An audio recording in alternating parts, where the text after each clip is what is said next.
একটু দাঁড়ান, 2 মিনিট সময় হবে? অজু থাকুক বা না থাকুক, ঘুম থেকে উঠে সকালে 5 বার এই দোয়াটি পড়ুন। আপনার সকল কাজে বরকত আসবে ইনশাআল্লাহ।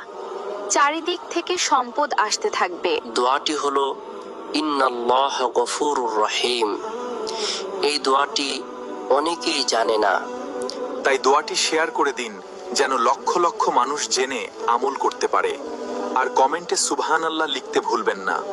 আর কতকাল আমি তোমাদের প্রিয়জনদের হারানো খবর দেব?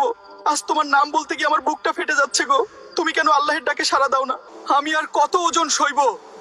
আজ তোমার প্রিয়জনকে কাঁধে নিতে গিয়ে আমার কাঠগুলো ব্যথায় কুকড়ে যাচ্ছে। আমি প্রতিদিন দেখি মানুষ আসে আর যায়, কেউ থেকে যায় না। ভাই ও বোনেরা, মৃত্যুর কথা স্মরণ করে কমেন্টে আল্লাহ লিখতে ভুলবেন না, আর ভিডিওটি শেয়ার করে দাও সব। আমি কুরআনের গিলাফ। মনে আছে ছোট্টবেলায় তুমি মক্তবে যেতে এবং আমার থেকে কুরআন বের করে পড়তে?